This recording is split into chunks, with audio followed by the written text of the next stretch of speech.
Hello YouTube, this is Morgan Airspeed Prime here with my next Avatar merchandise review. So what I'm going to be reviewing today is this. This is the Avatar The Last Airbender Aang FiGPiN. So this is a piece of merchandise I don't think I've ever talked about, and I think I completely missed on my channel the announcement of this product as well. I think when these got announced, it was, I think, in or around the same time as some Funko Pop stuff, and I think it just completely slipped under the radar. And I just recently remembered that they existed and decided, like a lot of the times, you know, I do collect Avatar merchandise. I'm not completionist on it, but I do like to sort of try at least one of most of the pieces of Avatar merchandise that are out there. So, like I've done in the past, we're just going to take a look at one of these FiGPiNs. This is Aang from the first wave. So there's then Aang, there's a Katara, there's a Sokka, an Appa. Wave 2 came out a month or two ago, I think, and it has Toph, Zuko, Momo, and Azula. But I think Momo and Azula are like exclusive in some way. But anyway, let's open this up, take a look at it. What is a FiGPiN? Should you be interested in it or not? And let's go through it. So they're obviously really collectible, as you can see here in the packaging. This is it as I got it, basically. So you can see it's a kind of plastic kind of case, you know, that covers the kind of inside. So we'll open this up and you'll get a sense for how the packaging is. It feels very, you know, they're really aiming this to be a full-on sort of collector's line. So that's why it's packaged like really, really nicely here. So this immediately tells you the idea of like, okay, when you take it out, you know, the FiGPiN and then Aang 614, the barcode and stuff like that is only on the sort of outer packaging. When you open it up, you have the sort of clear plastic hard case here, and then you just have this sort of black base here that says "Collect Awesome" on the bottom. So that's pretty cool, like just as a display piece, just having the kind of pin in there with a nice sort of backing card with a really nice kind of clear image of Book 1 Aang. Then, obviously, there's a few other ways to display it, as we'll get into here. So, you know, we can take this off, so take it off the top. Comes out pretty nicely. You can sort of see how the base is constructed here. This is just a piece of card that you just kind of slip out of the back.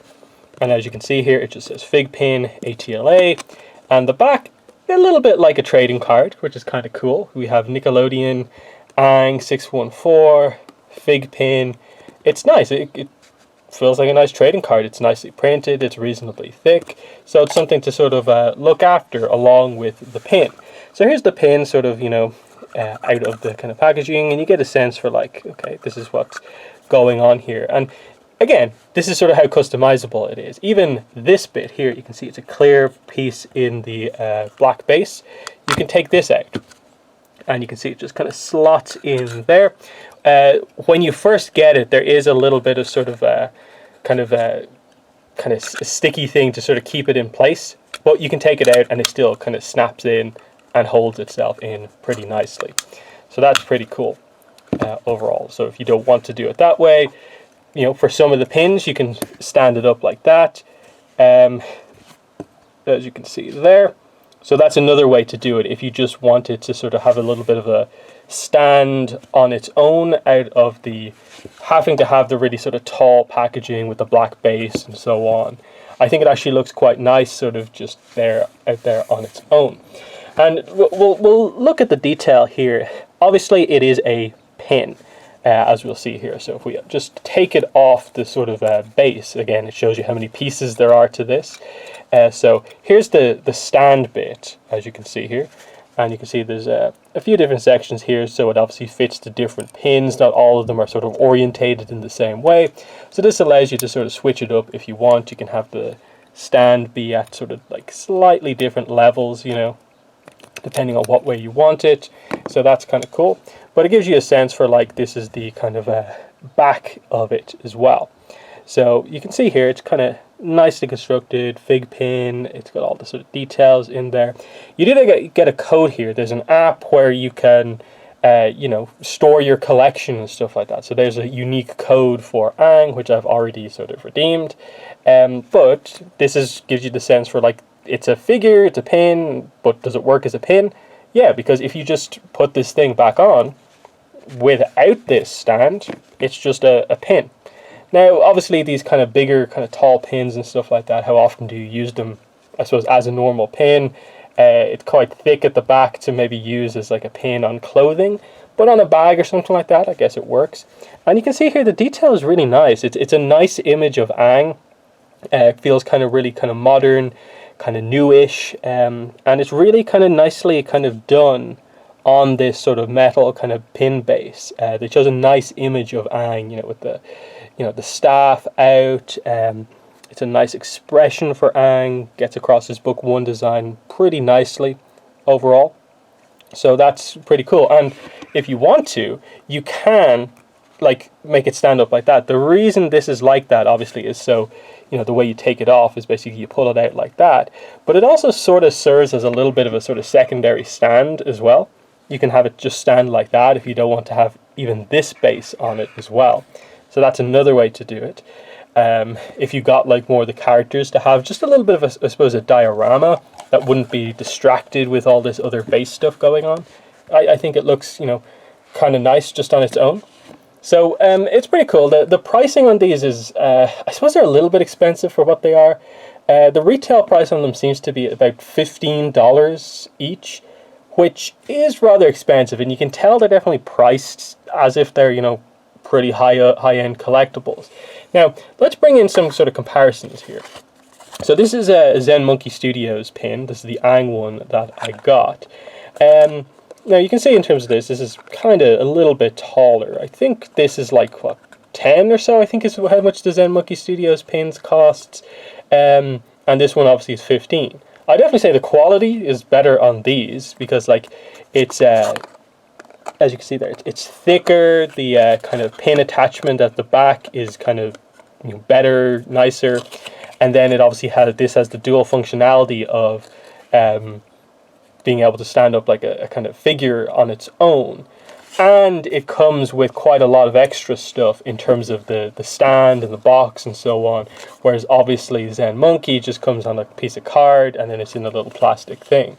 So I actually think, you know, considering, I suppose, the price of pins, like Avatar pins and stuff like that, it's not too bad. Like, you're paying, I suppose, most of the extra is just effectively for the extra packaging here to display it with like all this stuff. But this is nice. Like, I actually like the piece of art that you get there and the different kind of options you have to display the pins.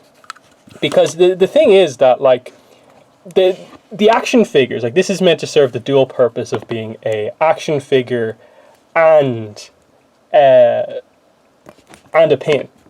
So the thing is, like, that, okay, pins, we've had pins before in Avatar, and for the most part, I suppose they've been pretty good overall.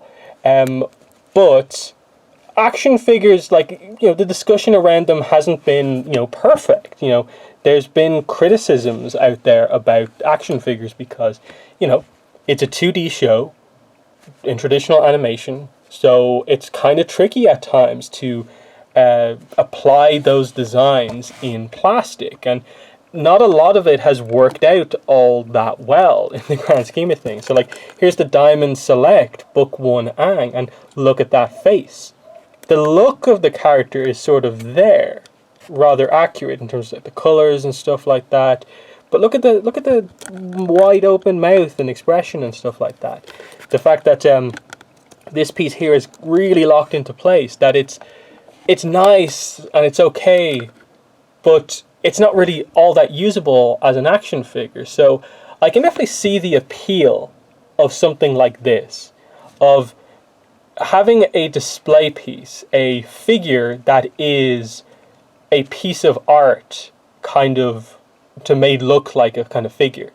And there's sort of a cool factor to that because it looks really, really clean, just kind of having it there. And, you know, you can, you know, create your display how you want. If you got like an Avatar backdrop and you had some of these pins there, it'd look really nice. Obviously it's not posable like an action figure is, but some of the action figures aren't particularly posable despite having a lot of joints. So it's one of those things where, like, am I going to go out and buy all of the other fig pins? Probably not. but I can definitely see the appeal after now having this.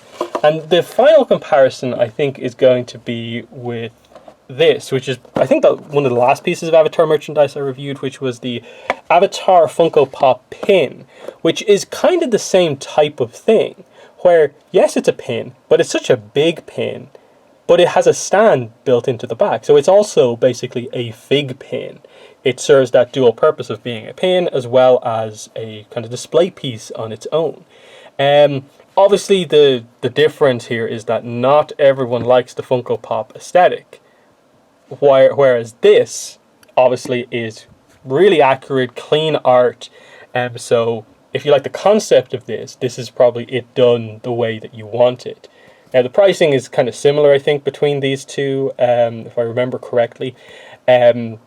So you get a lot more in this, again, with also sort of fancy packaging.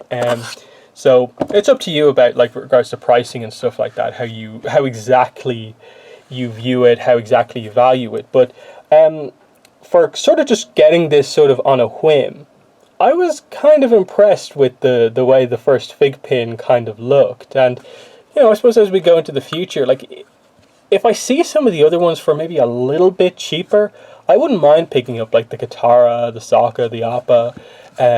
Wouldn't go out of my way necessarily to, I suppose, get some of the exclusives or anything like that, which are likely much more expensive. But you know, they're interesting to me. And then you can also, you know, you can put the card in this way if you want to have, like, the picture of Aang in the background. If you want to do it like that way.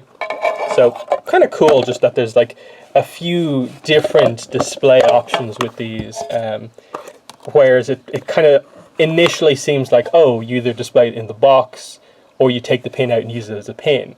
No, you can do it lots of different ways. And so you've seen people display these in a variety of different ways. So that's kind of cool, because, like, you can get those sort of corkboard things and just stick the pins into them to display it that way if you want. So, you know, lots of cool options there. And then, like, as I said, if you want to, just keep it in this packaging if you like having the fig pin kind of number and stuff like that here. So in the comments, let me know what your thoughts are on fig pins. Like, had you seen these before, heard about them before? Do you have some of the other ones? What are your thoughts on them overall? Yeah, that has been the video. Thanks for watching, and bye.